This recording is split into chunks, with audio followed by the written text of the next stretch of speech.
cosmologia nos aproxime mais do que nunca da solução do grande mistério da vida. Por eu ser um religioso convicto, a ciência é o meu jeito de ir em busca do mistério de Deus.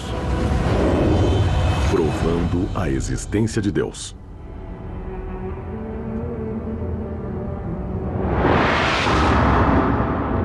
Durante séculos, a Igreja Católica esteve em guerra com a ciência, acreditando que sua existência poderia prejudicar os princípios mais sagrados da fé. Os cientistas ficaram estigmatizados como hereges. Seus avanços eram escondidos da população e às vezes até desmentidos sob a ameaça de morte. Mas atualmente há indícios de uma mudança radical.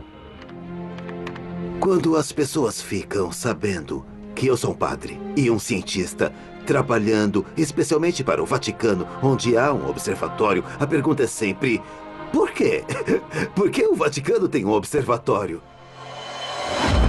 A instalação multimilionária de classe mundial fica a 3.300 metros acima do nível do mar. Seu telescópio de 1,80 m consegue sondar milhares de anos-luz das galáxias.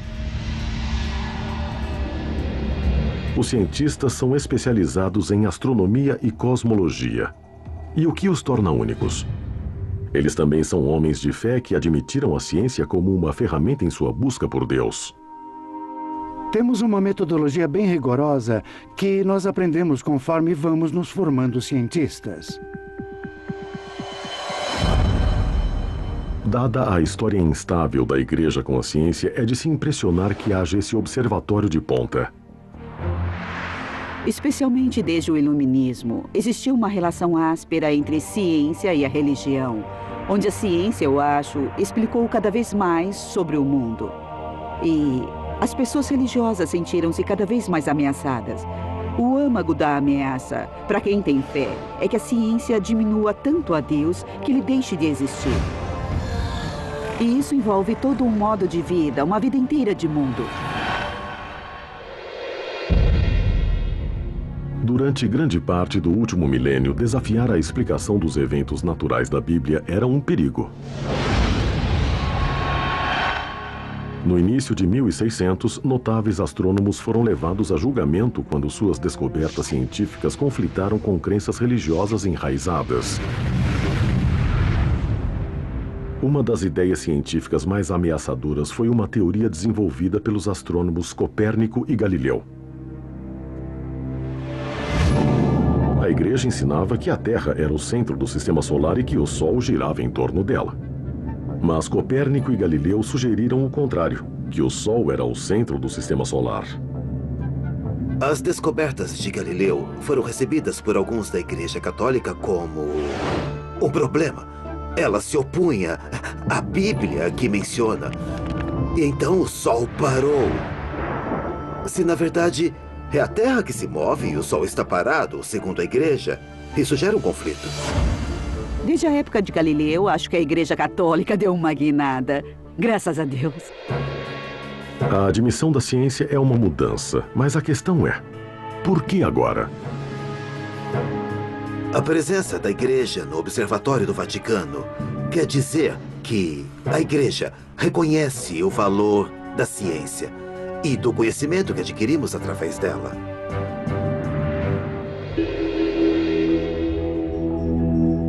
Enquanto a maior parte da ciência olha para as estrelas buscando as respostas do desconhecido, esses homens anseiam por algo bem mais específico: provar que Deus existe. Essa busca por provas de uma mão divina no trabalho do universo começa no momento de sua criação. Eles essencialmente creem que, conforme exploram o universo e retornam ao Big Bang, irão alcançar a resposta para o que tinha antes do Big Bang. Se existiu um Big Bang, deve haver algo que o gerou. O universo como um todo se iniciou com a explosão de alguma coisa. Uma energia veio disso e depois se transformou em matéria.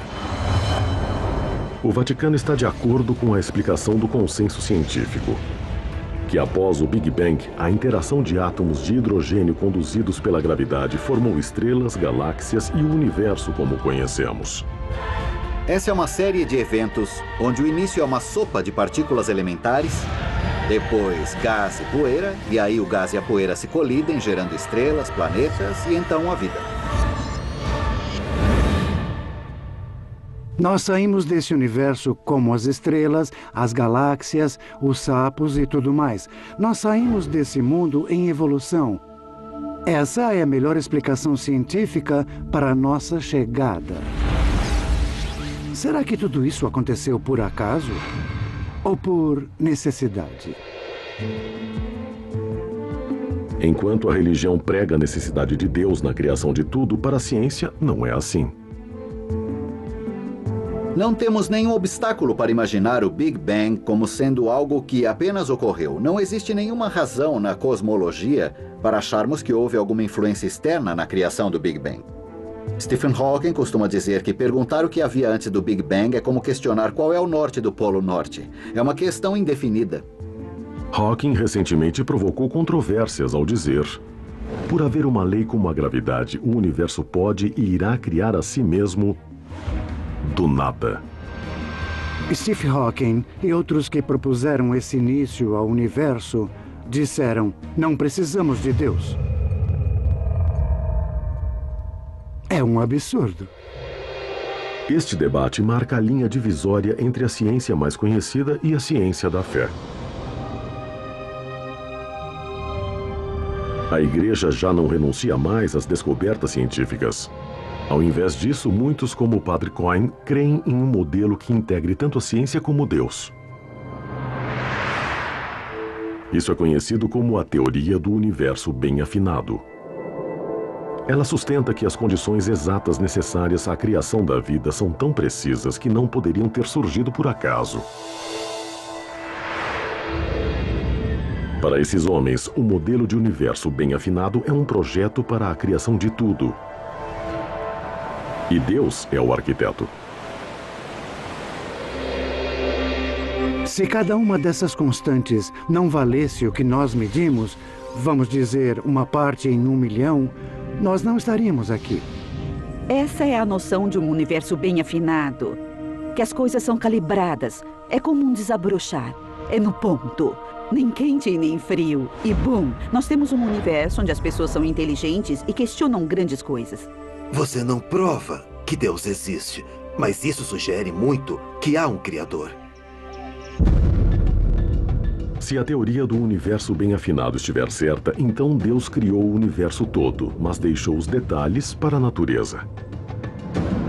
A pior coisa a se fazer seria dizer de imediato que foi Deus quem fez. Não pode ser tudo pré-determinado. Ele criou um universo que tem uma indeterminação, desde o micro até o macro.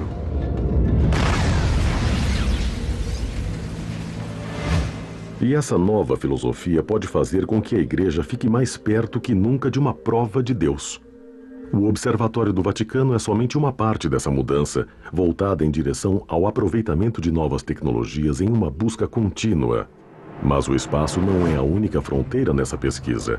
Os arqueólogos e os caçadores de relíquias estão igualmente procurando evidências palpáveis de Deus aqui na Terra. Suas pesquisas se iniciaram com a Bíblia.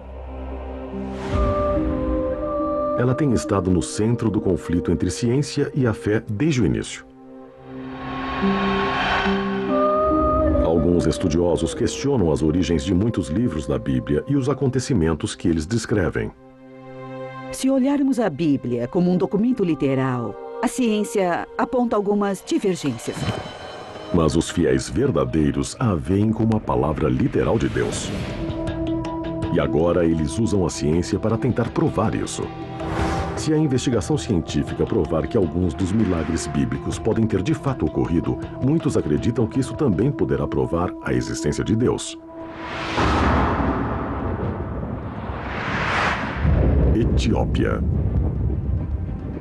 Ao norte da Etiópia, um homem está na trilha da maior descoberta de todas. Fui treinado como um policial científico. Agora uso essas habilidades para tentar solucionar os antigos mistérios da Bíblia. Atualmente estamos em uma jornada bem empolgante para possivelmente resolver um dos maiores mistérios de todos os tempos. Sua missão: achar a Arca da Aliança Perdida, um baú misterioso construído para guardar as tábuas em que os 10 mandamentos foram escritos. Para muitos, a arca é nada mais que uma lenda. Mas os fiéis creem, e isso irá revelar a prova física de Deus. De acordo com o Velho Testamento, Deus se comunicou com os judeus por meio dessa arca. Ali há um objeto que foi um sinal de Deus e a confirmação dele ter estado na terra. Esse objeto fundamental da adoração dos judeus e, de repente, sumiu. E um puff saiu do nosso campo de visão e ninguém sabe o que aconteceu com ele. Se a arca constitui uma prova definitiva de Deus, é um tema para debate. Mas primeiro, ela tem que ser achada. Assim como Carnock, arqueólogos e pesquisadores vasculharam o globo buscando as pistas de seu paradeiro. Mas depois de milhares de anos, as pistas estão frias. Em sua busca, Carnock mira uma área rica em possíveis evidências. Me falaram que puseram sangue nisso. Relatos históricos. O Albas está me mostrando um buraco que foi feito nessa pedra. Eles afirmam que aqui foi onde o mastro da tenda ficou, e a tenda era o tabernáculo. E novas pistas que logo poderiam levá-lo à arca.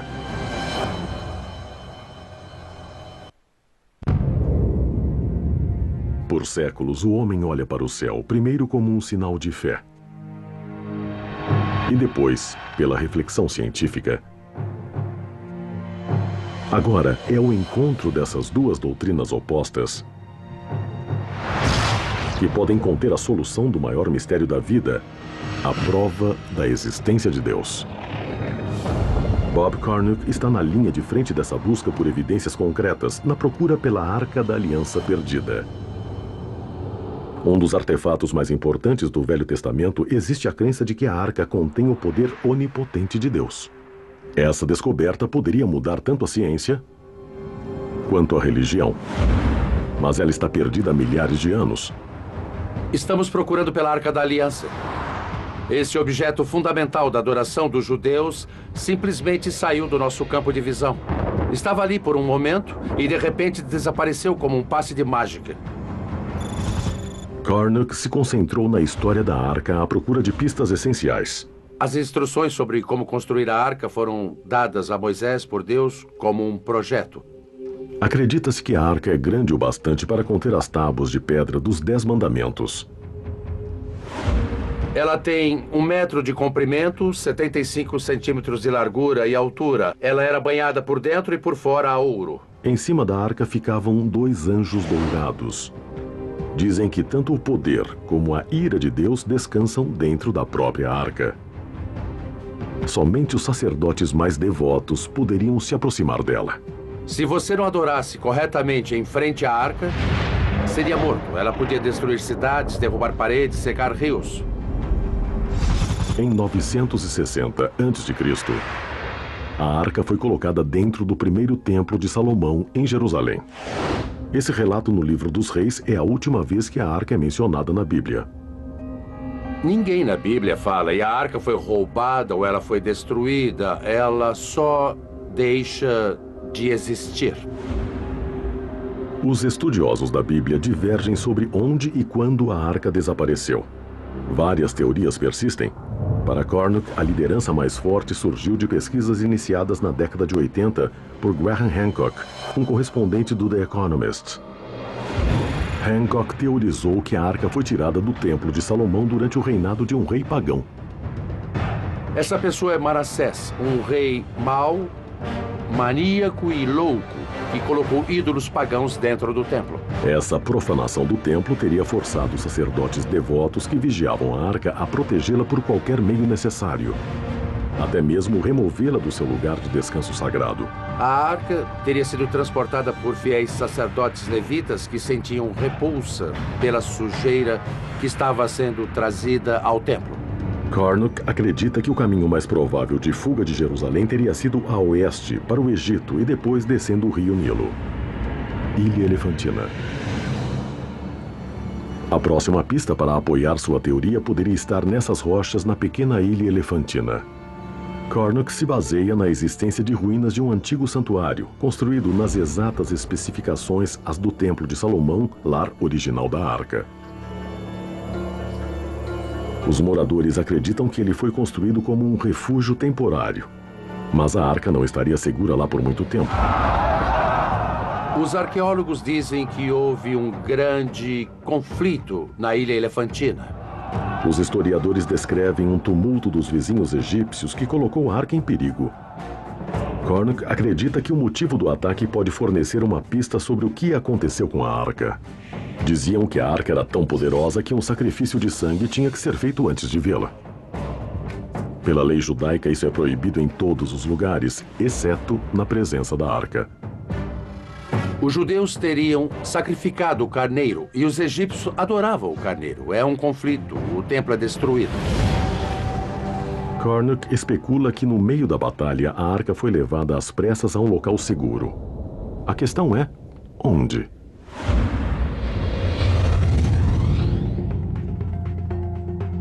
A um continente de distância da Etiópia, o livro do Êxodo chamou a atenção de outro pesquisador que procura reduzir a lacuna entre ciência e fé. Cambridge, Inglaterra. Tenho muita fé na ciência e acho que é possível ter uma visão científica completa do mundo que seja totalmente coerente. Mas eu também acho que se você olhar para a Bíblia, há esses indicadores que Deus de fato existe. O Sr. Colin Humphreys, um físico e cristão devoto, acredita que a ciência é a chave para desvendar os mistérios do Velho Testamento. E pode finalmente provar que Deus programou esses acontecimentos épicos. Sua investigação começa com um dos momentos mais emblemáticos da Bíblia: a divisão do Mar Vermelho. Egito. 1446 a.C. De acordo com o livro do Êxodo, Moisés e os judeus escaparam da escravidão, mas encontram-se encurralados entre a espada e o mar.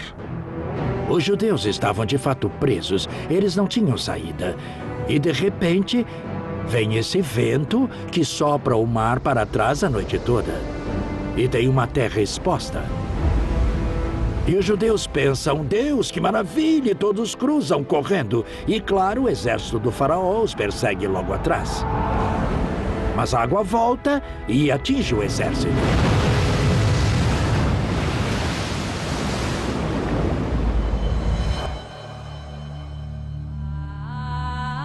Para os fiéis, essa passagem de 3.000 anos é uma prova da obra de Deus. Mas a nossa compreensão da física moderna e da dinâmica dos fluidos levanta dúvidas. O Mar Vermelho é um vasto corpo de água, mais de 300 quilômetros no seu ponto mais largo, com uma profundidade média de quase 500 metros. Então, onde os judeus teriam cruzado com segurança? As opiniões divergem sobre a localização provável, mas muitos pesquisadores bíblicos apontam para o Estreito de Tirã, na foz do Golfo de Acaba, como o local que melhor corresponde às distâncias e à topografia descritas na Bíblia. Golfo de Acaba. Aqui, o golfo se restringe a um canal de apenas 13 quilômetros de comprimento. Um cume de recifes de coral no fundo do mar cria a parte mais rasa do Mar Vermelho. Mas os recifes ficam a mais de 9 metros abaixo da superfície, muito profundo para atravessar a pé, conforme descrito no Êxodo. E há também o problema das tropas do faraó. O Êxodo conta que o exército egípcio perseguia os judeus em fuga. Se o relato bíblico é verídico, como eles tiveram um destino diferente? Para quem não acredita, a improbabilidade desses eventos é a prova de que o relato do Velho Testamento não é mais que uma história. Bíblia Sagrada. Agora, a ciência pode resolver a questão. Quando eu, como cientista, leio a história do êxodo do Egito, a minha inclinação natural é dizer como isso pode acontecer. A explicação pode ser um simples princípio físico, aquele que pode ser observado em um copo simples de água. É um fato muito simples. Se encher um copo d'água até a borda e assoprar, você fará a água transbordar. E se tiver um sistema de vento forte em um grande lago de água, Ele força a água para fora e isso é bem conhecido pelos geólogos e cientistas. Em casos extremos onde grandes quantidades de água são deslocadas por esse fenômeno, os cientistas também observaram uma forte reação. Uma parede de água barulhenta retorna para preencher o vazio. A teoria de Humphreys sobre a separação do Mar Vermelho se pauta nesse fenômeno natural acontecendo em grande escala. Um evento conhecido como vento direcionado, seguido por um evento de reação conhecido como pororoca. O cientista atmosférico Dr. Carl Drews, do Centro Nacional de Pesquisa Atmosférica, acredita que Humphreys pode estar certo. O vento direcionado ocorre quando um vento forte sopra por um longo tempo sobre uma superfície de água. E gradualmente a água se move na direção do vento, se afastando da costa, fazendo a superfície do oceano descer. Então o que sobra é uma porção de terra seca onde havia antes o fundo do mar. Usando o poder de supercomputadores, Drews estudou o efeito do vento direcionado em locais que vão do Nilo até a costa da Inglaterra. Há 2 episódios que ocorreram nos Grandes Lagos em 2006 e 2008.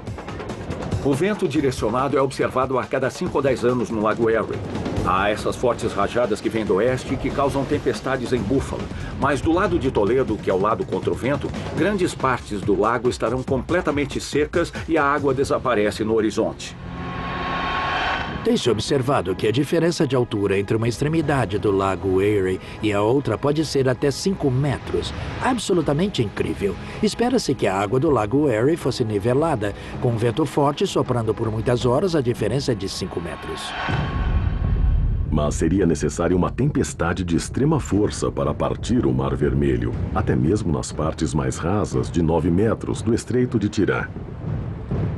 Para ocorrer um vento direcionado aqui, fortes rajadas teriam que soprar por horas em uma direção precisa. Para podermos ver um vento direcionado forçando a água por quilômetros, precisamos de uma longa extensão de água. Êxodo 14. Humphreys se volta para a evidência bíblica em busca de pistas sobre a tempestade. O relato no Êxodo descreve um vento forte vindo do leste que sopra a noite toda. Ele teoriza que se ventos fortes sopraram pela extensão do Golfo de Aqaba por várias horas, um vento direcionado com força suficiente para expor a ponte de terra pode ter ocorrido. O Golfo de Aqaba tem 180 quilômetros de comprimento e se fizermos as somas com um vento furacão, pode-se forçar a água para trás pelo menos 730 ou 1.600 metros. Aproveitando os dados recolhidos dos satélites da NASA, o Dr. Carl Drews cria um modelo de oceano e mapeia o terreno do Golfo para examinar os possíveis efeitos desse tipo de tempestade. Eu usei mapas geológicos e levantamentos, o percurso dos sedimentos para reconstruir a disposição das lagoas e dos rios que havia no período do Êxodo. Depois, juntei isso com o modelo do oceano em um supercomputador e apliquei um vento digital, um vento soprando a 100 km por hora. Seria difícil andar nessa ventania, mas é possível, dá para andar para frente. Furacões e ciclones se desenvolvem mais frequentemente sobre o oceano aberto. Então, em relação aos padrões climáticos globais, poderia uma tempestade dessa magnitude ter como alvo o Mar Vermelho, que é cercado por terra? Um estudo oceanográfico na Universidade do Estado da Flórida calculou que uma tempestade assim pode atingir esta região somente uma vez a cada 2.400 anos. Uma probabilidade pequena, mas cientificamente possível. Combinando o relato bíblico da travessia ao modelo científico, Drews constrói uma linha do tempo que coincide com as condições descritas no Êxodo. A tempestade perfeita. A Bíblia diz que isso ocorreu durante uma noite. Então, o vento que soprava durante 12 horas, de repente para, e eu acho que as águas se separam por um período de 4 horas e depois elas se juntam outra vez.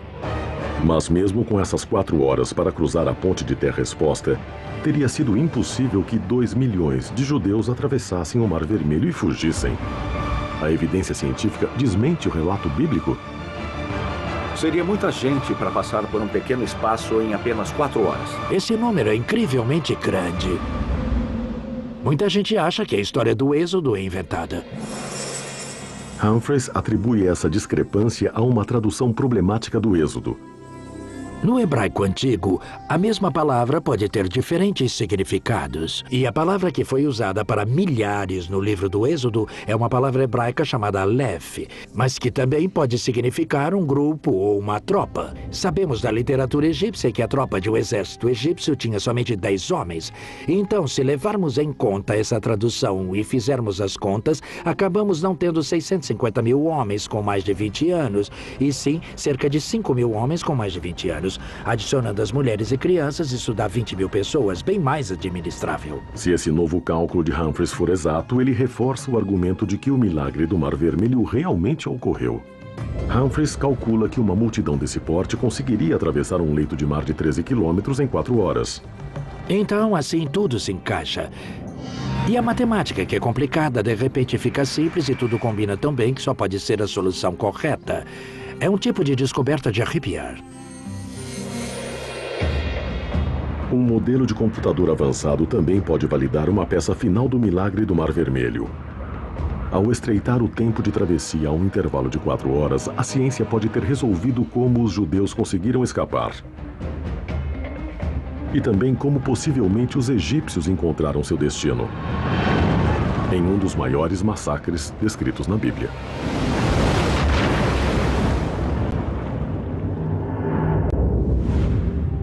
Desde a cosmologia e arqueologia para a oceanografia. Pesquisadores de várias disciplinas científicas lançaram uma pesquisa global para descobrir uma prova palpável de Deus. O Sr. Colin Humphreys e o Dr. Carl Drews estão procurando evidências que provem que os acontecimentos descritos na Bíblia de fato ocorreram. Usando cálculos precisos e também modelos complexos de computador, cada um detalhou um cenário de uma tempestade perfeita que eles alegam que poderia ter causado a separação do Mar Vermelho, como foi descrito no livro do Êxodo.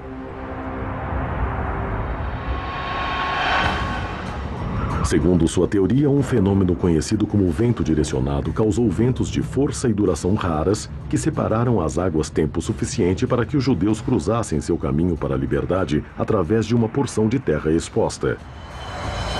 Mas o livro do Êxodo também descreve a destruição repentina do exército do faraó conforme eles perseguiram os judeus pelo leito do mar. Para explicar isso, Drews e Humphreys apontam para a força adversária natural que pode acompanhar os casos extremos de vento direcionado. Uma pororoca. O termo define o fenômeno onde uma maré volta com um deslocamento de água tão forte que cria uma onda gigante de força enorme. Quando o vento para, de repente a água retorna e haveria essas paredes de água agitada vindo com tudo. E esmagando quem sobrou ali no caminho.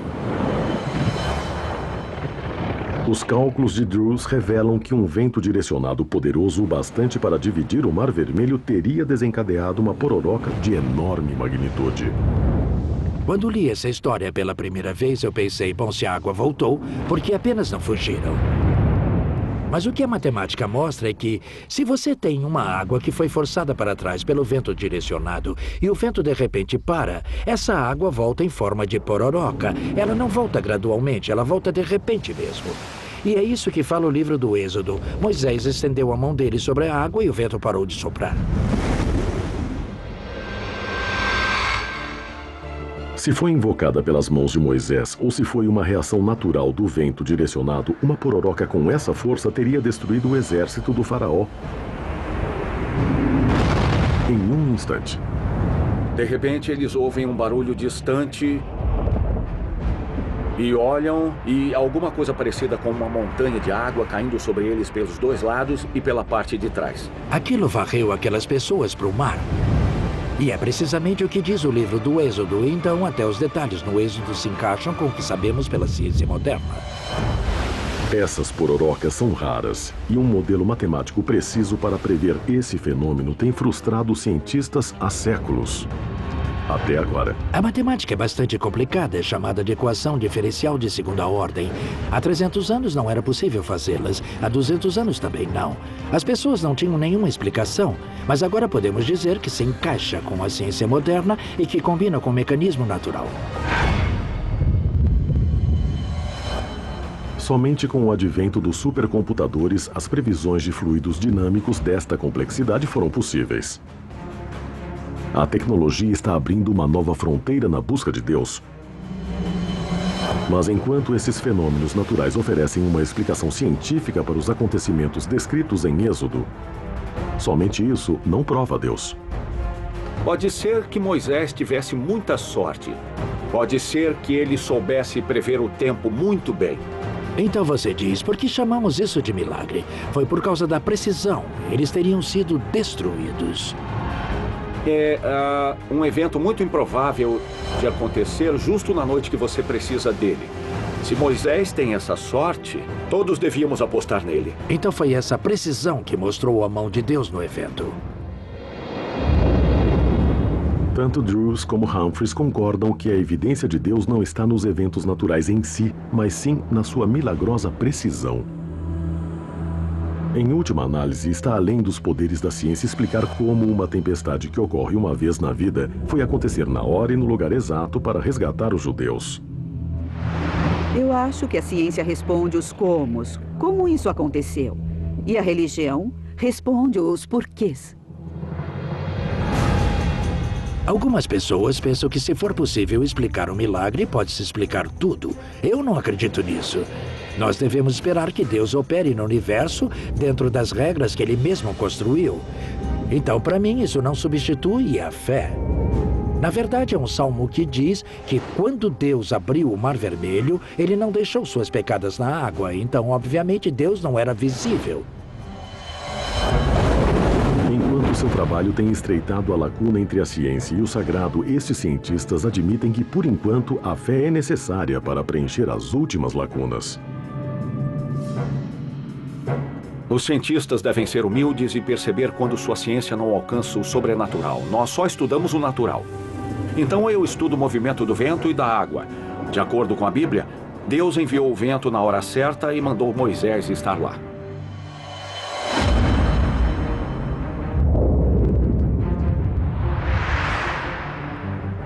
Em sua busca para encontrar a Arca da Aliança perdida e a prova de Deus que pode haver nela, Bob Cornuck seguiu a trilha de pistas até o norte da África. Se a Arca foi tirada do seu lugar de repouso de 300 anos na Ilha Elefantina, Cornuck acha que a rota segura mais provável teria sido seguir o Nilo até a Etiópia. E é até aqui que a busca de Cornuck o trouxe hoje. Estamos indo para Gondar, que é um lugar os judeus moram até hoje. E eles dizem que são os descendentes das próprias pessoas que trouxeram a Arca da Aliança para a Etiópia. Aqui, os judeus constituem menos de 1% da população. Mas a existência dessa comunidade isolada não é prova concreta de que a Arca passou por aqui. A maioria dos especialistas acredita que a presença de judeus aqui é pura coincidência. Estudiosos consideram ridícula a ideia da Arca da Aliança ter vindo para cá. Nós vamos descobrir se os estudiosos podem estar errados. Estamos na aldeia Falate, em Gondar, Etiópia. Esta é uma das cidades mais singulares do mundo. Houve uma época em que aqui foi uma florescente comunidade judaica. Hoje, a maioria dos judeus de Falate se foram, mas em toda a parte os sinais de sua presença permanecem. Dizem que a comunidade judaica que vivia aqui nesta aldeia Falate veio para cá 400, 500 anos antes de Cristo. Temos pilhas de pedras. Essas sepulturas podem ter milhares de anos. Os habitantes, na maioria, seguem as tradições judaicas típicas, exceto uma. Eles fazem sacrifícios de sangue. Isso não é feito em nenhum lugar do mundo, mas é feito aqui, nesta aldeia Falate, há centenas, se não milhares de anos. Poderia ser esse um vínculo definitivo com a Arca? Cornuck procura a única rabina restante da comunidade Falate. Tudo bem? Como vai? Há quanto tempo os judeus estão nessa área? Tá bom. Desde 500 anos antes de Cristo. Tá, ela disse que os judeus estão aqui desde 500 anos antes de Cristo, e é isso que eu acho que a nossa evidência mostra. Ela sabe que os Falates fazem sacrifício de sangue?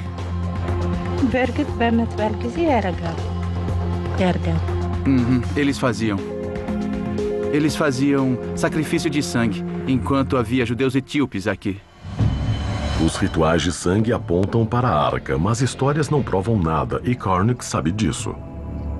Sua razão de voltar a Gondar hoje é para encontrar evidências biológicas, uma ligação genética entre essa comunidade isolada de judeus e a ordem de sacerdotes que protegia a Arca da Aliança há milhares de anos.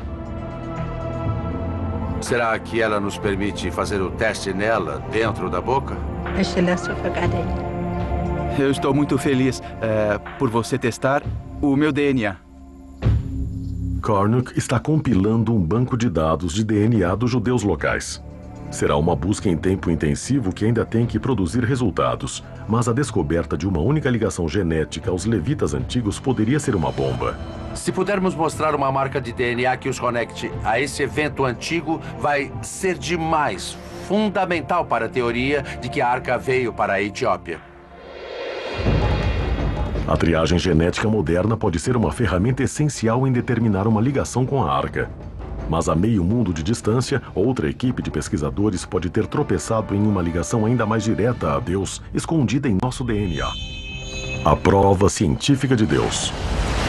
Alguns a procuram no nascimento do universo, outros nos desertos da África e do Oriente Médio. Mas e se a prova mais surpreendente de Deus não estiver em um templo ou um santuário? E se estiver dentro de todos nós?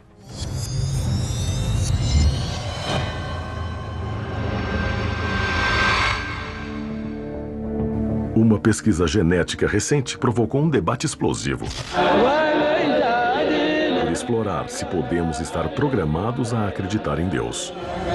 O renomado biólogo molecular Dr. Dean Hamer descobriu o que ele chama de gene de Deus.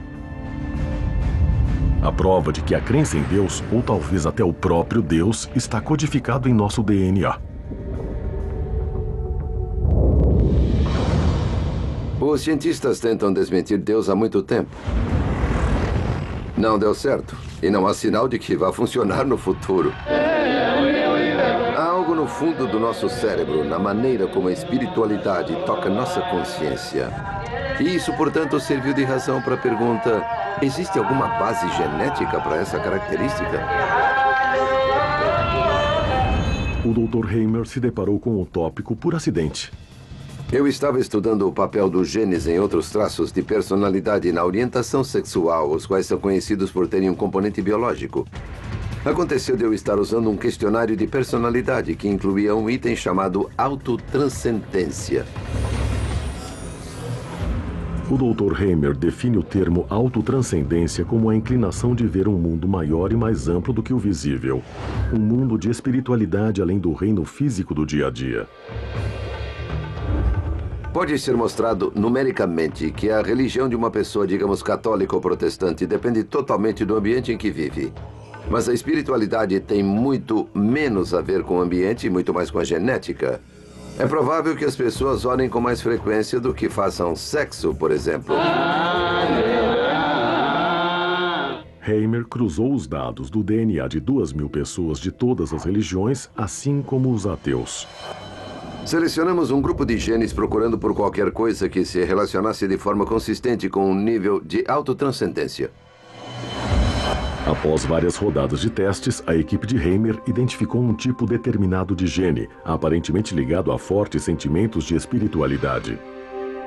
Esse gene, por acaso, foi chamado de VMAT2, que significa transportador de monoamina vesicular. Só para simplificar, nós o chamamos de gene de Deus. Acreditamos que ele tem algo a ver com a capacidade ou suscetibilidade das pessoas de acreditar em conceitos como Deus. Seria isso a evidência de que Deus está constituído em nosso código genético?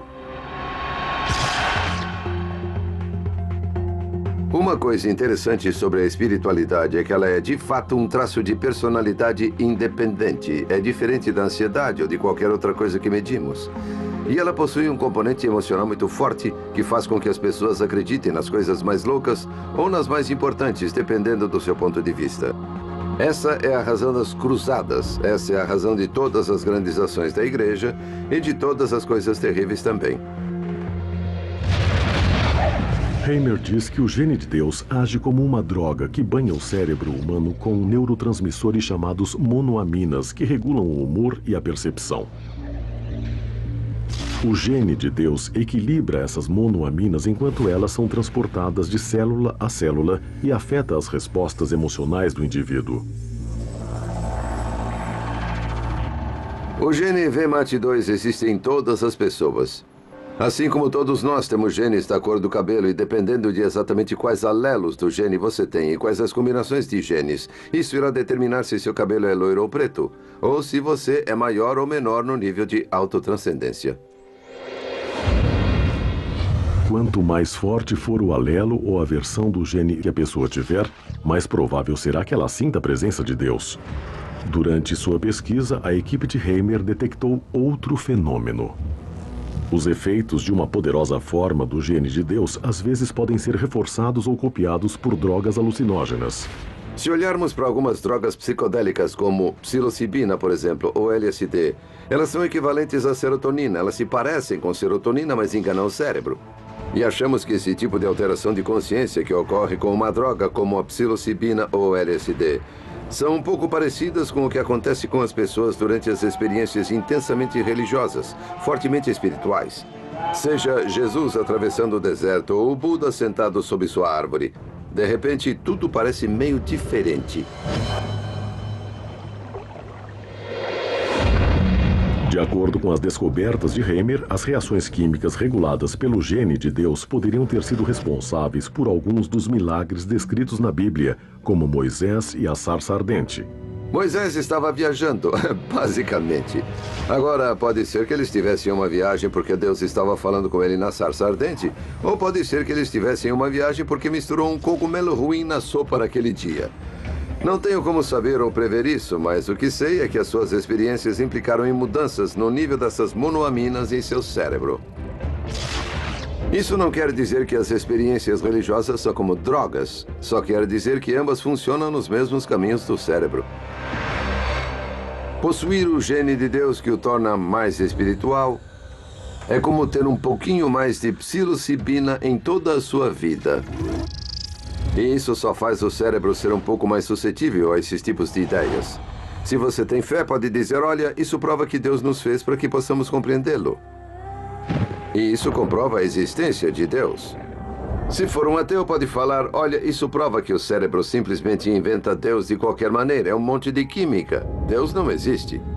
Mas se ele não está lá para ligar o homem a Deus, por que algo como o gene de Deus evoluiria? Alguns biólogos acreditam que nas antigas sociedades humanas, onde os membros da mesma tribo adoravam um deus ou deuses comuns, um gene de Deus em alto grau de funcionamento tornou mais fácil que eles trabalhassem juntos e se protegessem. Em ambientes sociais cooperativos, um forte gene de Deus pode ter sido uma vantagem evolutiva. Mas a ciência também está revelando que a espiritualidade tem uma vantagem física. Existem muitos dados agora que mostram que pessoas mais espiritualizadas e religiosas tendem a viver um pouco mais, pois elas tendem a se recuperar de uma doença um pouco mais rápido. Acho que há muitas possibilidades de como esse tipo de gene conseguiu se manter na mistura e sobreviver à evolução recente. A causa desse benefício ainda está para ser determinada, mas o efeito é uma área onde a ciência e a fé estão trabalhando juntas para buscar avanços. É um relacionamento que Hamer observa de perto. A ciência e a fé estão em guerra há muito tempo. E até agora, sempre que depende de uma prova, acontece da ciência estar certa. A Terra não é o centro do universo, está somente circulando ao redor do Sol. A evolução ocorreu mesmo, estamos relacionados a outros animais e não somos algo singular que foi colocado aqui. Onde a religião acerta e a ciência erra é que a ciência não conversa com as necessidades emocionais das pessoas. A ciência não muda a consciência das pessoas do jeito que a religião muda. Os cientistas poderão explicar as origens da consciência humana? Ou é uma questão de fé? Um novo campo de pesquisa pioneiro está buscando respostas em um dos lugares mais enigmáticos do planeta. Por toda a história, o homem se esforça para explicar a sua própria existência. E durante séculos, essa pesquisa levou a uma resposta: Deus. Os avanços científicos do século passado levantaram dúvidas sobre a existência de um ser supremo. Mas agora a fé e a ciência estão se encontrando para tentar resolver a nossa maior questão. Será que Deus existe?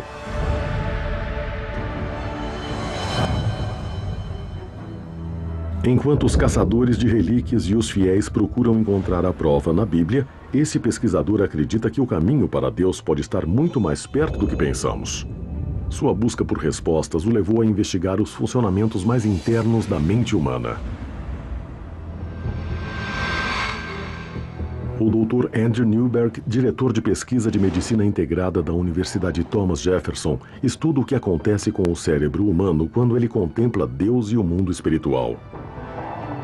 Acho que estamos em um ponto interessante onde temos a chance de juntar ciência e religião de uma forma que nunca pudemos fazer. Há um senso do cérebro humano que nos permite explorar o mundo cientificamente e pensar nas coisas de forma religiosa ou espiritual. Usando escaneamentos cerebrais de baixa radiação, Newberg, na verdade, consegue assistir mudanças físicas ocorrerem no cérebro enquanto uma pessoa ora ou medita. Decidimos analisar as pessoas que realizavam uma variedade de práticas religiosas e espirituais durante muitos anos. Nosso trabalho inicial foi feito com pessoas que eram muito firmes em meditação budista tibetana. Também analisamos um grupo de freiras que estavam engajadas em suas crenças religiosas há mais de 50 anos. O que fizemos foi usar um scanner que fotografava o cérebro deles. Fotografamos enquanto repousavam e também quando não faziam nada em particular. Depois tiramos mais uma foto do cérebro deles enquanto meditavam ou praticavam as suas orações. As áreas que pareciam ser mais afetadas durante essas práticas incluem uma parte do cérebro chamada lobo frontal, logo atrás da testa. E essa é uma parte do cérebro que normalmente funciona quando concentramos nossa mente em alguma coisa. Nas análises de Newberg, o lobo frontal acendeu da mesma forma que faria se os indivíduos estivessem concentrados em um problema de matemática difícil. Os monges tibetanos mostraram um aumento da atividade em seu córtex visual porque estavam se concentrando em objetos sagrados. Quando olhamos as freiras que estavam somente orando, não vemos as áreas visuais se conectarem ao cérebro, mas na verdade vemos as áreas verbais ligarem. Faz sentido, pois é uma oração, é uma prática verbal. Mas as análises também revelaram algo inesperado. Outra área que ficamos particularmente interessados é uma área chamada de lobo parietal, que fica na parte superior atrás do cérebro. O que achamos muito interessante nas pessoas que meditavam e nas freiras que oravam é que essa área do cérebro de fato se acalma durante essas práticas. O lobo parietal é a parte do nosso cérebro que monitora e reforça o sentido do nosso ambiente imediato ao redor. Então, quando o Dr. Newberg viu o lobo ficar escuro, ele testemunhou os indivíduos perderem mentalmente a noção de seu espaço, tornando-se um com o universo. E o cérebro está dizendo, sim, é verdade, você deve sentir essas coisas, pois o lobo parietal escurece e o lobo frontal acende. Passamos por uma experiência em que a pessoa de fato se perde, perdendo também a capacidade de perceber o espaço e o tempo do modo que percebemos.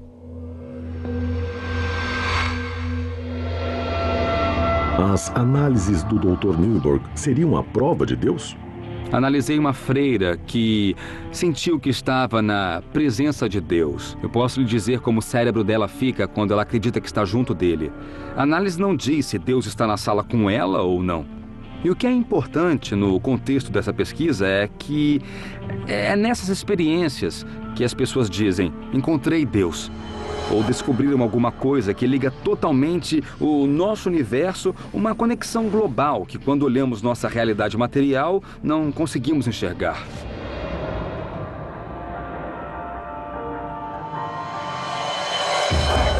As descobertas de Newberg sugerem que, pela forma que o cérebro de uma pessoa está aceso, pode-se determinar se ela tem fé ou se não tem. Durante os testes no scanner, ateus foram convidados a contemplar Deus.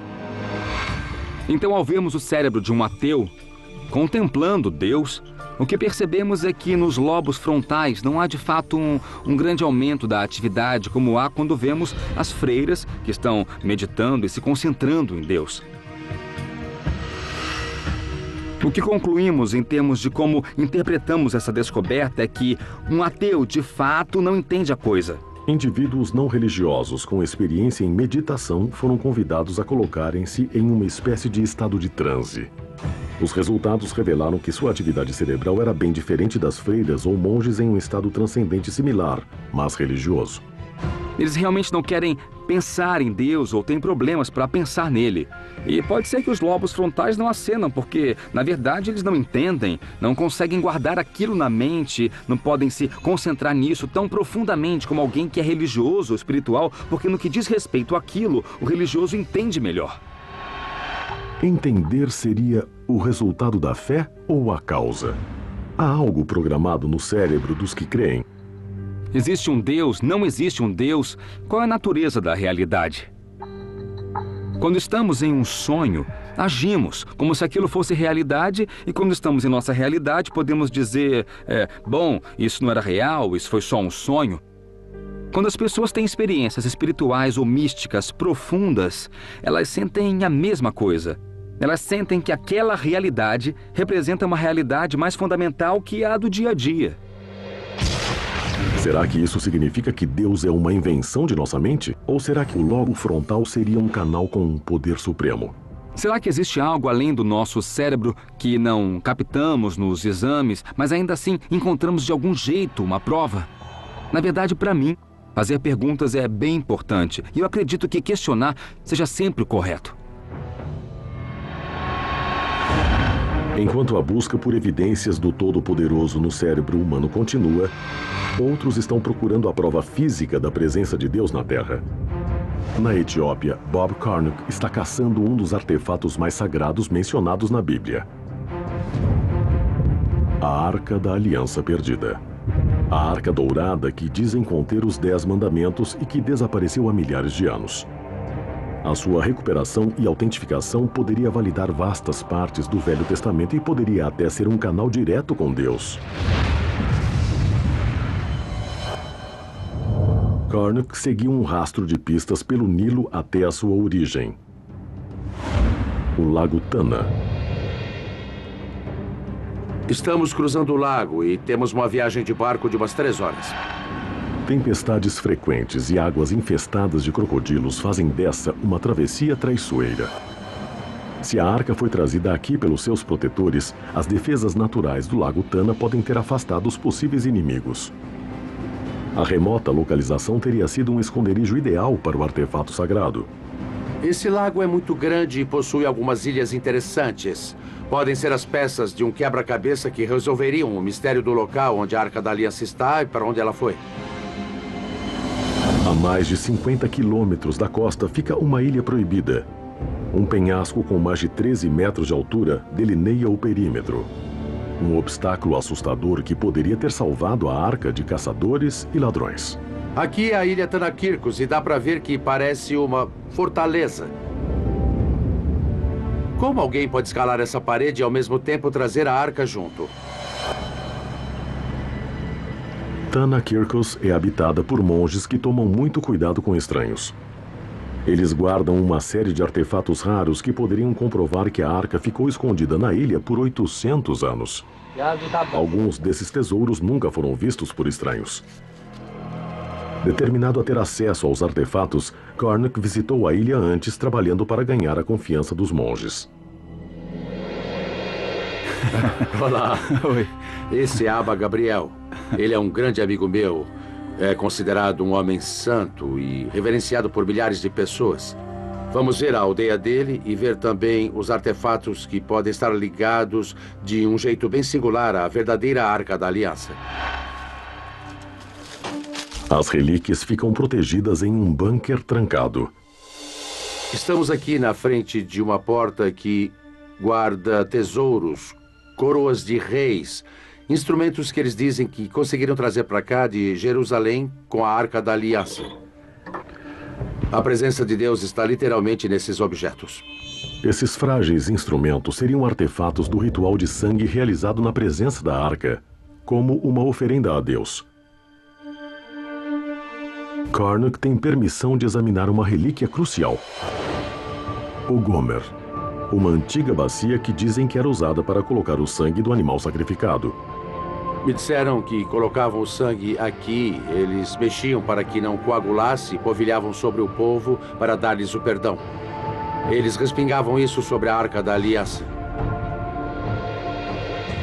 Os monges de Tanakirkos não permitirão que os artefatos sejam removidos da ilha, tornando a autenticação científica difícil.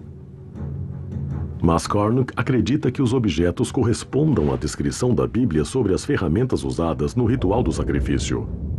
Apesar de não haver prova conclusiva, elas fortalecem a teoria de que a arca veio para essa direção. A dificuldade é que não existe uma pessoa que possa entrar lá e dizer com certeza isso que você tem é da Bíblia.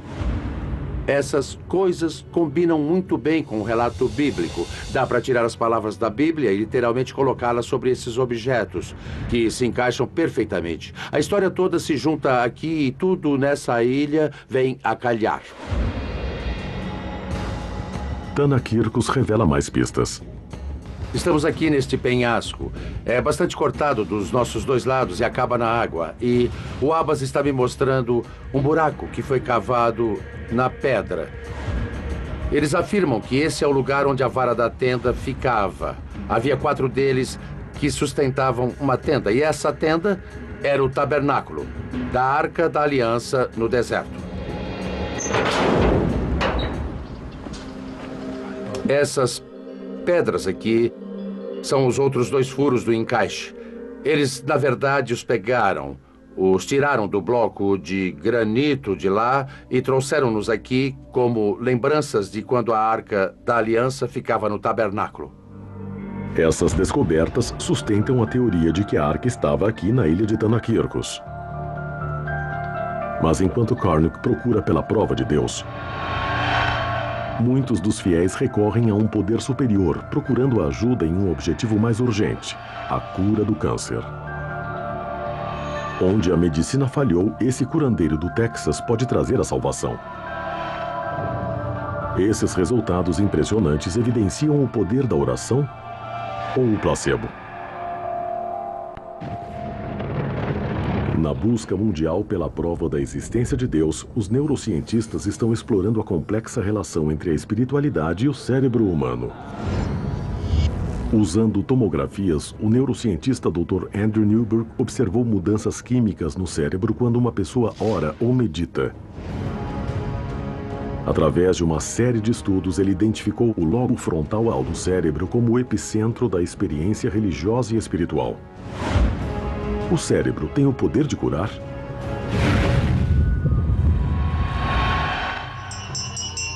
Desde os primeiros dias da história humana, o homem crê no poder de cura pela oração.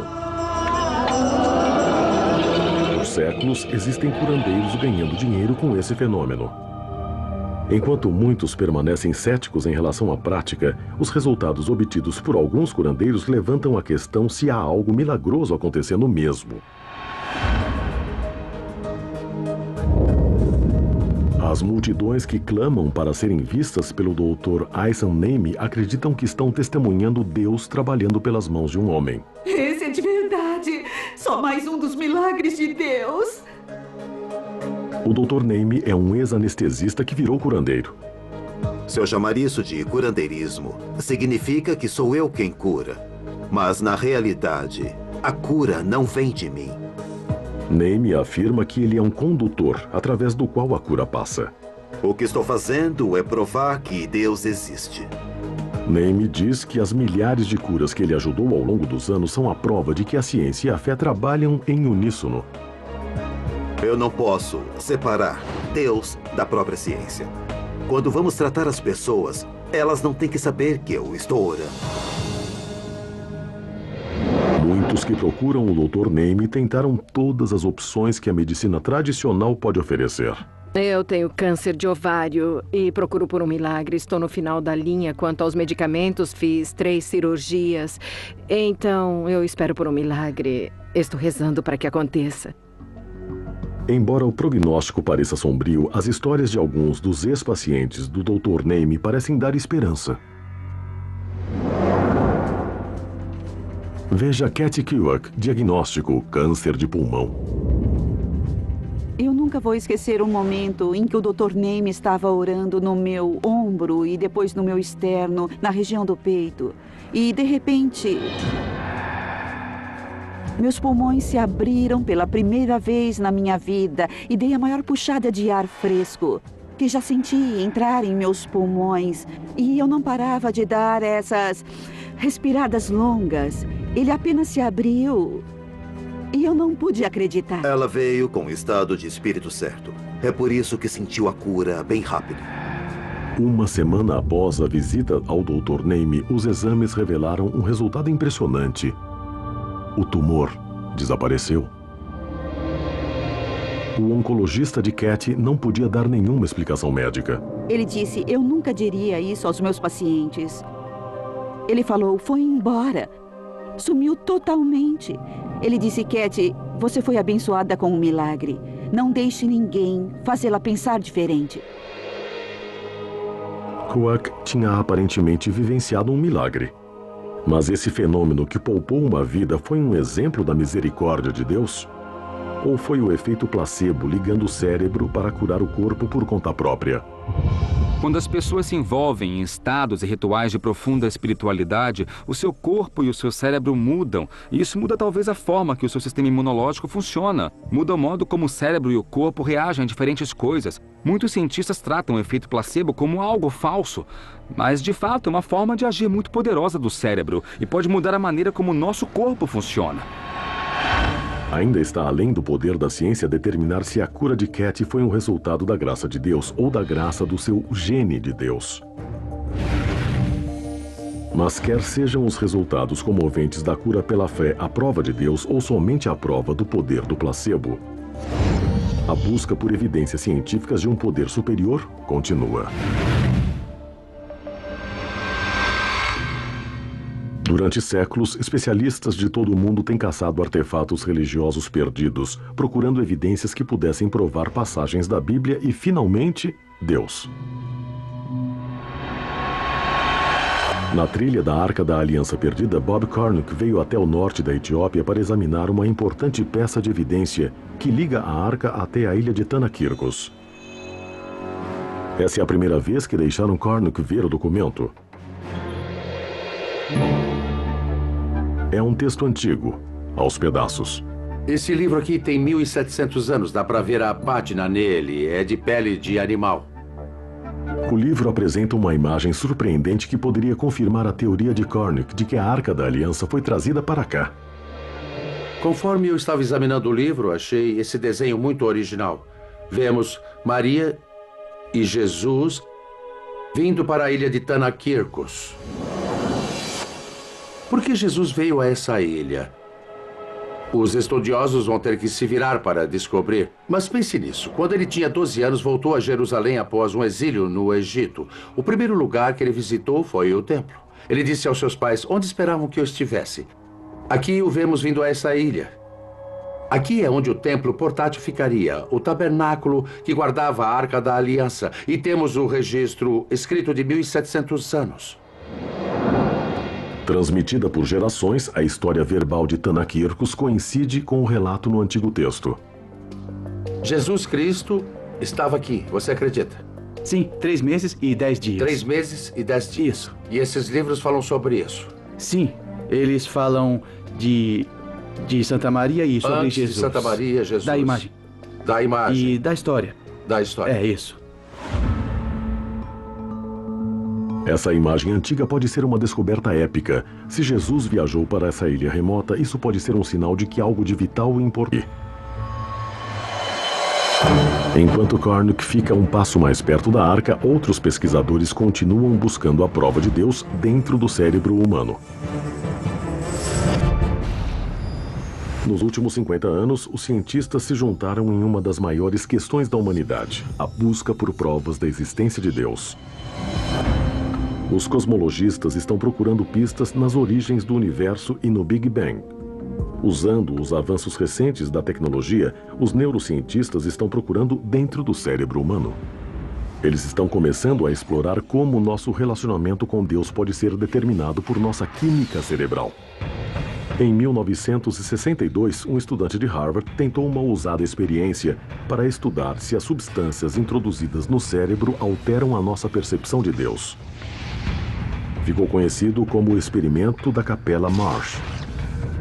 O objetivo do estudo foi determinar se um alucinógeno introduzido no cérebro de um indivíduo devoto cobaia poderia criar uma sensação de que ele estava diretamente na presença de Deus. Ele foi feito na Universidade de Harvard quando Timothy Leary estava lá e antes das drogas psicodélicas serem proibidas. Ele pegou estudantes de teologia, pessoas que já tinham fé e a caminho da espiritualidade, e os dividiu em 2 grupos. E para um grupo, ele deu psilocibina, um alucinógeno muito potente.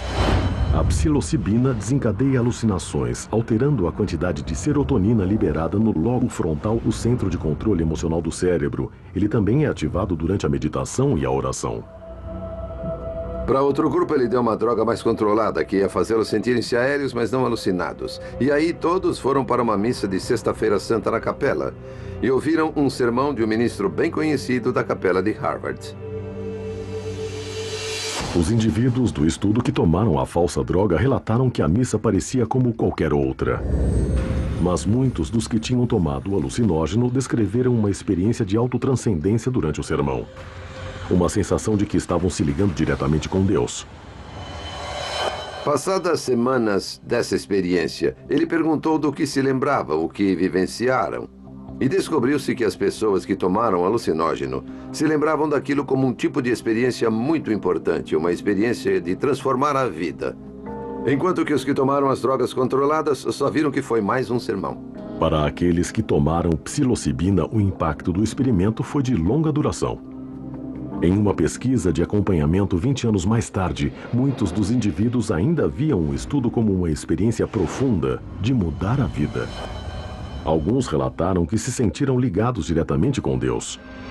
Os resultados do experimento da Capela Marsh reforçam os resultados dos exames cerebrais realizados no laboratório do Dr. Newberg.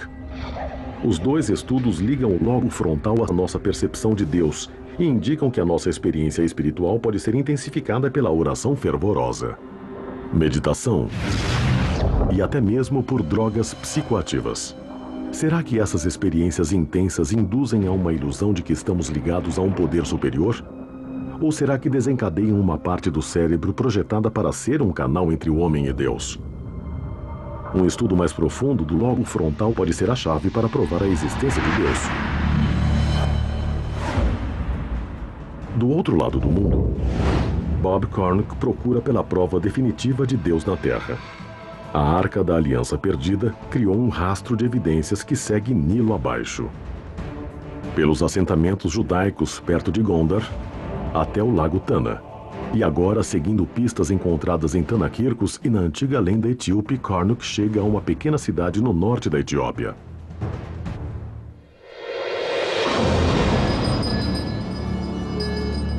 É o fim de uma longa jornada para mim. Como é que eu fui acabar aqui, de tantos lugares, para essa antiga aldeia empoeirada de Aksum? Aksum nem sempre foi uma cidadezinha agrícola. Há 1500 anos, ela era a capital vibrante do Império Aksumita, um estado-nação que dominava o comércio no norte da África com um poder que rivalizava com Roma.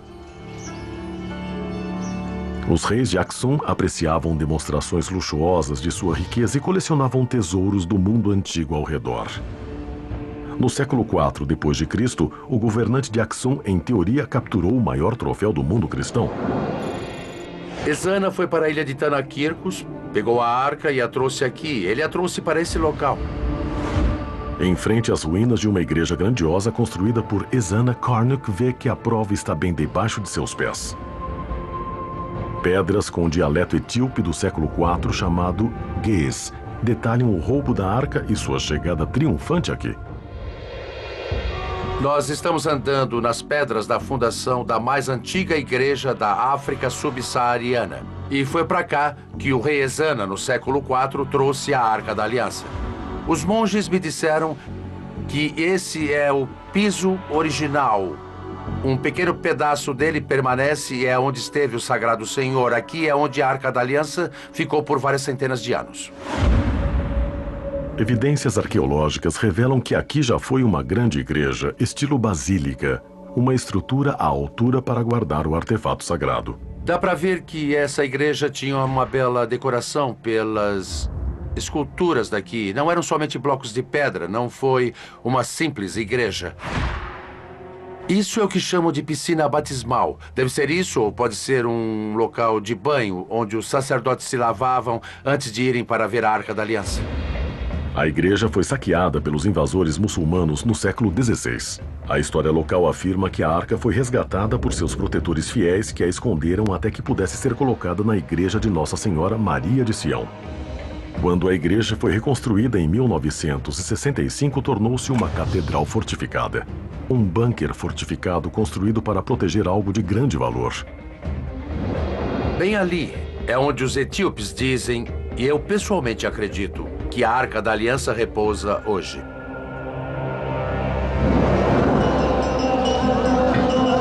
Os moradores de Aksum acreditam que a Arca e os 10 mandamentos estão dentro de uma catacumba altamente segura. Um esquadrão de adoradores dedicados é a primeira linha de defesa. Voluntários equipados com rifles de assalto vigiam esse local dia e noite. Ele disse, há 6 anos, eu sou guarda dessa igreja. A segurança desse local é muito severa. Mesmo se um intruso conseguir passar pelos guardas armados, há um outro sistema de segurança dentro da igreja. E não é só um edifício grande, com a arca sagrada dentro. Na verdade, existe uma sequência de corredores ali dentro, como um labirinto. Dizem que os corredores são feitos de concreto e são muito estreitos, com curvas bem fechadas. É impossível se mexer ali carregando um objeto grande, como a Arca da Aliança. Mas a maior proteção da arca que existe pode ser a sua própria reputação. Os etíopes creem que ela tem grandes poderes. Eles acreditam que se você ficar na presença desse objeto e não estiver com o coração puro, você vai cair morto, que será queimado vivo. Eles têm a convicção de que essa arca tem poderes supremos bem acima do que imaginamos. Há menos de uma década, 3 monges teriam se esgueirado até a câmara e pararam diante da arca. Um homem morreu no local. Outro morreu 2 semanas depois. Vim até aqui logo após que ouvi falar sobre isso. Me reuni com a família, fui ao túmulo, o vi. O terceiro homem ficou com uma visão muito ruim e ainda está vivo hoje. Eu não creio que a arca tenha os poderes que os etíopes afirmam. Acho que ela tem o poder de dominar a mente.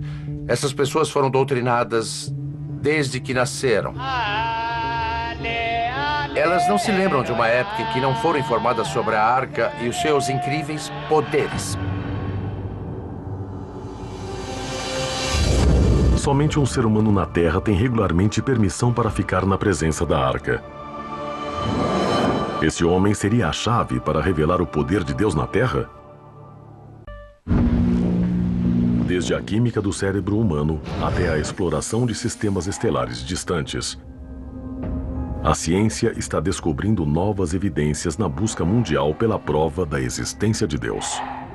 Armados com as mais recentes técnicas de análise científica, pesquisadores e arqueólogos de todo o mundo estão caçando o artefato mais cobiçado da Bíblia, a Arca da Aliança. Se a acharem, ela pode ser uma evidência do próprio Deus. Para Bob Cornuck, a busca de sua vida o levou a uma igreja na Etiópia rural. Ele acredita que por trás desses portões está o que poderia ser a descoberta arqueológica mais importante na história, a Arca da Aliança Perdida. Acredita-se que esse clérigo que vive enclausurado seja o único humano na Terra que pode ficar na presença da arca. Ele é conhecido como o Guardião. O Guardião é quem protege a arca. Ele nunca tem permissão para sair. Passa a vida toda preso entre esses muros. Se a arca não está ali, por que todos esses guardiões, há centenas e centenas de anos, ficariam dentro dessa prisão? O Guardião raramente fala com estranhos, mas agora, depois de muito negociar com anciãos de Aksum, Cornuck conseguiu algumas palavras.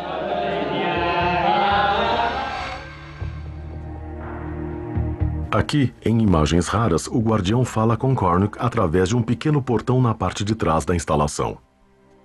A sua saúde está boa para adorar com a arca? Você está se sentindo bem? Ele está falando que ele somente faz as suas orações. Orações. Isso mesmo. Obrigado pela atenção. Tá bom, obrigado. Após poucos minutos, o guardião retorna ao seu posto. Bob Cornuk está a poucos metros de distância do que pode ser o local de repouso da arca. Mas hoje, ele não vai chegar mais perto.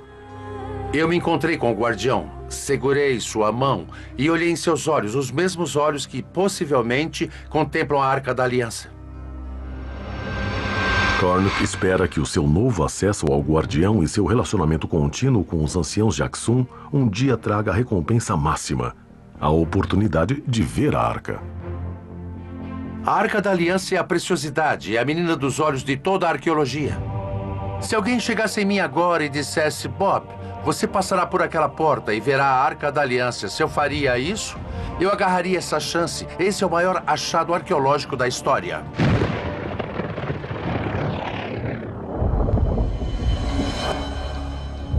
A busca por evidências científicas de Deus se estende desde os maiores objetos do universo até os menores. Grenoble, França, a casa de um laboratório enorme. Localizado a mais de 150 metros de profundidade e abrangendo a fronteira de duas nações.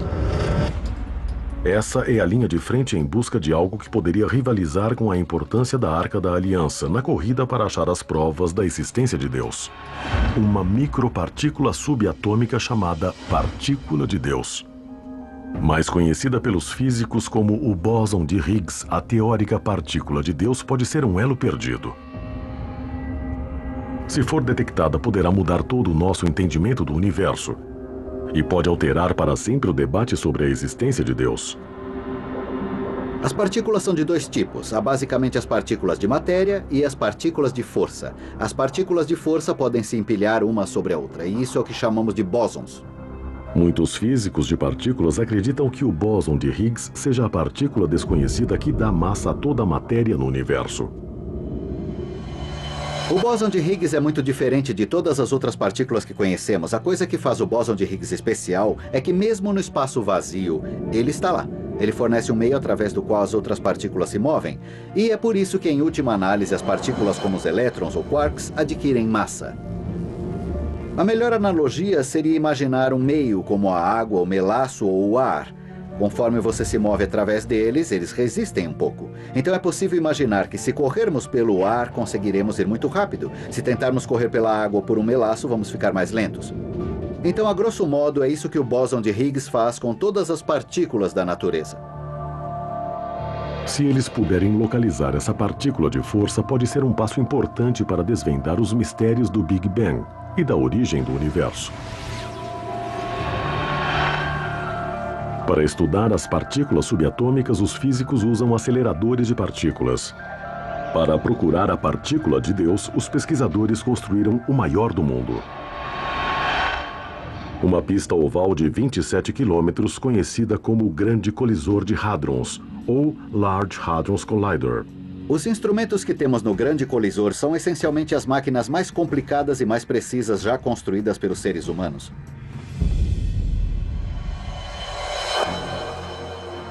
Nós pegamos os prótons e os aceleramos muito próximo à velocidade da luz. Até o ponto em que a velocidade não tem importância, o que importa é a energia. E então essas partículas têm mais de 1000 vezes a energia que um próton teria se estivesse parado.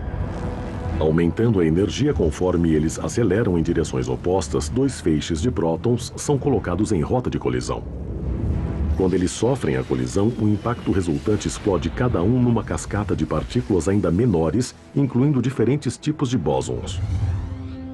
As colisões entre os prótons têm tanta energia que geram uma enorme explosão de partículas diferentes. Os próprios prótons possuem quarks e gluons dentro deles. E o que na verdade ocorre é que um dos quarks ou um dos gluons de um próton colide com uma das partículas constituintes de outro próton, e dá para ver uma grande chuva. As máquinas no interior do colisor podem detectar e medir a maioria dos tipos de partículas liberadas nessas colisões. E se os cientistas conseguirem encontrar essa possível partícula, será um divisor de águas. Sua descoberta poderia levar à até então chamada teoria do todo, que poderia explicar o momento da criação. Se retrocedermos a história, se voltarmos no tempo, a teoria do todo nos ajudaria a explicar o Big Bang e facilitaria na compreensão do que ocorreu naquele momento.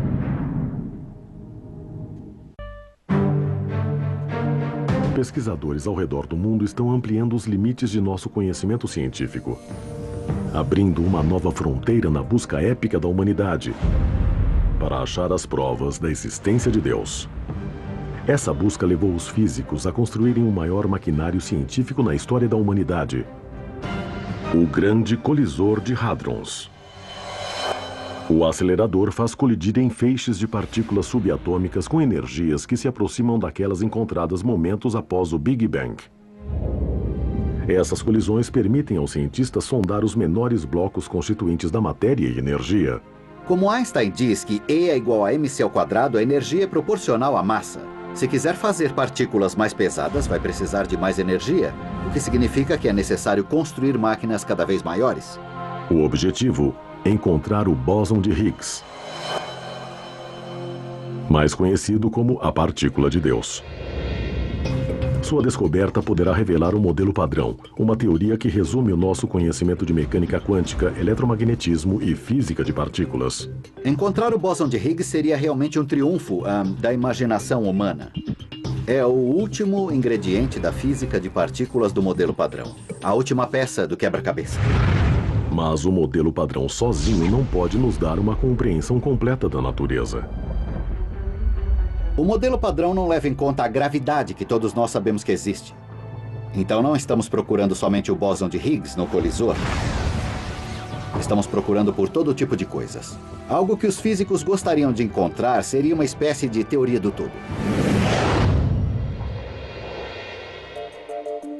O modelo padrão serve muito bem para as forças que conhecemos, o eletromagnetismo, as forças nucleares. Se pudéssemos pôr a gravidade ali dentro, poderíamos ter tudo o que existe no universo. Os cientistas esperam que a partícula de Deus possa ser um trampolim para a teoria do todo. Uma única equação que descreva todas as forças fundamentais da natureza. Gravidade, responsável pela evolução de estrelas e galáxias. As forças nucleares, responsáveis pela união de toda a matéria. E a força eletromagnética, responsável pela luz, pelas interações químicas e pela própria vida. O problema real da teoria do todo é que pode haver uma teoria do todo. Em outras palavras, pode haver um pequeno conjunto de regras, de leis da natureza que simplesmente dão conta de tudo o que acontece em toda a história do universo. Nunca há nenhum desvio dessas leis, não há nada diferente dessas leis, não há nada além dessas leis. Descobrir essa teoria poderia ser essencial para a nossa compreensão de como o universo começou. Uma das coisas que a teoria do todo precisa fazer é unir a gravidade com a mecânica quântica. É o que se precisa para entender o Big Bang. O Big Bang foi um momento em que havia partículas ao redor, então a mecânica quântica é importante, mas o universo estava se expandindo muito rápido, por isso a gravidade era importante. A teoria do todo nos ajudaria a entender o que aconteceu naquele momento. Se uma teoria do todo pode ajudar a explicar a criação do universo, ela pode também explicar o seu criador? Se conhecer uma teoria do todo, se achar que sabe todas as leis da física, com certeza poderia se perguntar, é só isso? Ou seria uma boa chance de falar, essa é a teoria do todo porque alguma inteligência superior a criou assim? Para alguns, a resposta é não. Com a teoria do todo, a ciência iria substituir Deus como a resposta para qualquer pergunta sobre o universo. Mas para outros, a teoria do todo é por si só a própria evidência de Deus. Seu projeto de um universo bem regulado. Na expansão do universo, é possível ver uma arquitetura, uma ordem, a energia que se torna matéria, que tem dentro de si essa capacidade incrível de se ordenar e de dar a vida. Einstein usou uma linguagem religiosa o tempo todo. Ele não acreditava em um Deus consciente, que era separado do mundo físico. Mas ele pensou nas leis fundamentais da física como os pensamentos de Deus. Os pesquisadores do colisor realizaram vários testes, mas até agora não tiveram sucesso em suas tentativas de detectar a partícula de Deus. Mas com ou sem a partícula de Deus, a busca por evidências dele continuará, desde as mais ínfimas partículas até os pontos mais longínquos do universo. Desde a Arca da Aliança até o projeto de Deus para o universo, a busca de provas da existência de Deus é um trabalho em progresso. A ciência prova que Deus existe? No momento, não. Mas eu acho que o único modo de provar se Deus existe ou não, não é só através da ciência, mas pela perspectiva religiosa e espiritual, assim como pela perspectiva empírica da ciência. Mas a própria busca, essa procura da prova quantificável de um Criador, é uma faceta que define a experiência humana. Essa pode ser a questão mais importante da vida. A pergunta mais valiosa da vida é se Deus existe, pois isso vai mudar o modo de viver. E então busque uma prova disso. Será que esse é o local onde a ciência vai finalmente descobrir a prova da existência de Deus? Ou será que o próximo grande passo em direção à nossa compreensão de um poder superior, se existir, pode aparecer em qualquer lugar a qualquer momento? Mas mesmo enquanto a ciência quer saber ainda mais se Deus existe ou não, alguns se perguntam: quanto será que queremos, na verdade, saber? O Deus das lacunas, o Deus que explica o inexplicável, tornou-se cada vez menor e menor. No que você escolhe acreditar? Prefere acreditar que esse mundo material é tudo que existe e que a ciência pode explicar tudo, tá? Esse dilema confronta até mesmo mais pragmatas. Não acho que a ciência por si só ofereça propósito e significado. Ela não nos diz o que é certo e o que é errado. Mas se quisermos saber o que é certo e o que é errado, é importante basearmos essa discussão no mundo real. E se o mundo real não tem Deus nele, então o propósito e significado tem que vir de outro lugar. Mas conforme a busca de Deus avança, ela inspira os estudiosos e cientistas que veem seu trabalho como uma aproximação da lacuna que ainda separa a fé dos fatos. Eu diria que as pessoas que veem o mundo como um cientista são como pessoas que enxergam com um olho só, como num telescópio. Mas se olhar também pelos olhos da fé, é como ver com os dois olhos. Então terá uma visão mais ampla, mais rica do mundo, uma visão mais tridimensional do planeta.